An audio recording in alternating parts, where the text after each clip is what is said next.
It's Monday, May 27th. Data analysed by the Association of Democratic Reforms shows an increase of 44% in the number of members of parliament with declared criminal cases since 2009. 43% of incoming Lok Sabha members have declared criminal cases against themselves. In 2014 and 2009, that number was 34% and 30% respectively. The numbers are worse for MPs with declared serious criminal cases since 2009. There is an increase of 109% since 2009. 159 or 29% incoming MPs have declared serious criminal cases, including cases related to rape, murder, attempt to murder, kidnapping and crimes against women, etc.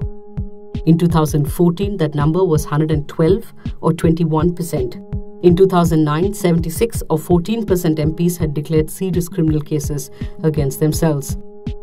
ADR's analysis shows the chances of winning for a candidate with declared criminal cases in Lok Sabha 2019 is 15.5%, whereas for a candidate with a clean background, it is 4.7%.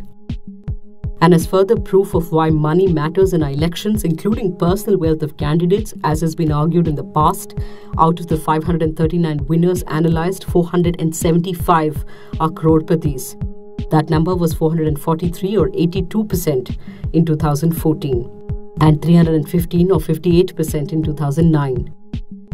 ADR analysed the chances of winning based on assets and found that the chance of winning for a crorepati candidate in the Lok Sabha in 2019 is 21%, whereas the chance of winning for a candidate with assets less than 1 crore rupees was 1%.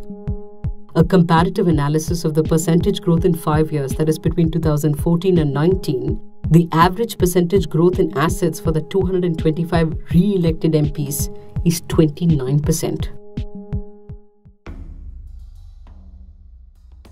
Sanjeev Punalekar, a lawyer representing some of the accused in the Dabholkar murder case, and a Sanathan Sanstha member Vikram Bhave have been arrested by the CBI in connection with the Rationalist 2013 killing. What is their alleged involvement? The Hindu quoted a CBI officer as saying Bhave was involved in doing a recce before the murder, along with Sachin Andure and Sharad Kalaskar, who were arrested earlier. In February this year, the CBI had filed a supplementary charge sheet in the case, naming Andure and Kalaskar as the shooters. The two were charged with criminal conspiracy, murder, as also under provisions of the Anti-Terror Law, Unlawful Activities Prevention Act. The agency had then said the probe to look for the motorcycle used for the killing and the weapon used is still going on. Now, Kalaskar, as per the Hindu report, told investigators that the weapons used in the murder were with him till September 2018. Fearing arrest, he allegedly approached Punalekar, the lawyer who was arrested this Saturday, who advised him to throw them into a creek in Thane. Kalaskar is also an accused in the 2017 murder of journalist activist Gauri Lankesh. As per the Karnataka SIT charge sheet in the Gauri Lankesh murder, Kalaskar told investigators that Punalekar asked him to destroy the firearms used in the murders of Narendra Dabholkar, Govind Pansare, M.M. Kalburgi and Gauri Lankesh, and also to dispose of the motorbikes used in the crimes. Lawyer Sanjeev Punalekar has also defended Pragya Thakur, charge-sheeted accused in the Maligaon blast case and BJP's just elected Member of Parliament from Bhopal.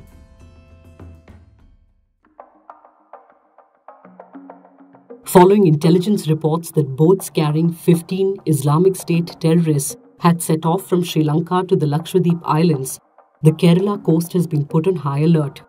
News agency PTI quoted sources in the police as saying, "Such alerts are usual practice, but this time we have specific information about the number.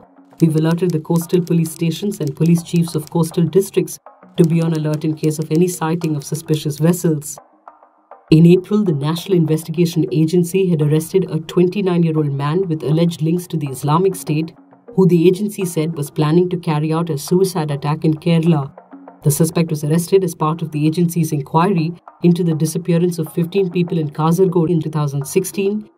Over 20 people from Kasaragod and Palakkad had gone missing in July 2016 and were feared to have joined the Islamic State in Afghanistan and Syria.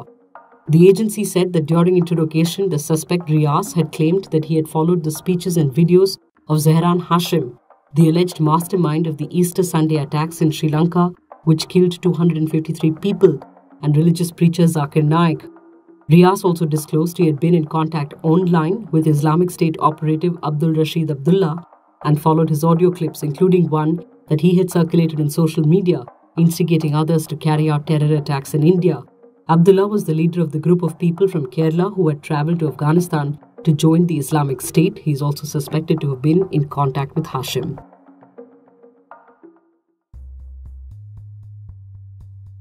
I will resign as leader of the Conservative and Unionist Party on Friday the 7th of June, so that a successor can be chosen. It is, and will always remain, a matter of deep regret to me that I have not been able to deliver Brexit. The field of potential successors to British Prime Minister Theresa May is a crowded one. At last count, the BBC reported a list of 7 confirmed contenders, with another tipped to run. Each of these leaders is promising to deliver what May couldn't, breaking the Brexit impasse. May had taken over as Prime Minister following a referendum in 2016 in which the country voted to leave the European Union. The Brexit deal negotiated between Prime Minister May and the European Union over nearly 2 years, essentially spelling out the terms of the UK-EU divorce, was rejected thrice by the House of Commons. The deal included the financial settlement, which is the money UK has to give EU, an estimated £39 billion to cover commitments to EU programs the UK made as a member up to 2020. A contentious issue has been what is referred to as Northern Irish backstop to ensure there will be no return to a hard border or border checks between Britain and the Republic of Ireland, which is part of EU, in order to keep the hard-won 1998 peace accord intact. And then there is the issue of citizens' rights post-Brexit, that of EU citizens living in Britain and British citizens in Europe. Now, Boris Johnson, former foreign minister, seen as one of the more divisive figures and a front-runner to replace May, was quoted by Reuters as saying, "We will leave the EU on the 31st of October, deal or no deal. The way to get a good deal is to prepare for a no deal." The remarks have infuriated MPs and ministers who are opponents of a no-deal Brexit. A campaign to stop Boris Johnson from becoming Prime Minister was launched on Saturday, reports The Guardian. And with that, it's a wrap on today's episode and on this show. Thank you for always tuning in, for all the love and feedback that encouraged us to report the news with more clarity and passion. Well, typically introductions happen at the beginning, but better late than never. Here's the team that brought you your morning fix. Crystelle, video editor and our president of aesthetic, whipping up beautiful designs and graphics in no time. Sanjeev, video editor and wacky man, the one with a million ideas. Anmol, video editor, the ever-patient pillar of our edit strength. Shibika, producer, main woman, the brain behind most of the visuals you see on screen. Shayonnita, writer, producer, queen of quirk, and the in-house and finally specialist. And I'm Smitha, the editor of this show, the lead writer and the narrator, and a news junkie, as you probably know. And finally, our executive producer, Sannuta, Raghu, and erstwhile lead producer, Astha Rawat. Well then, goodbye and thank you once again. May the facts be with you.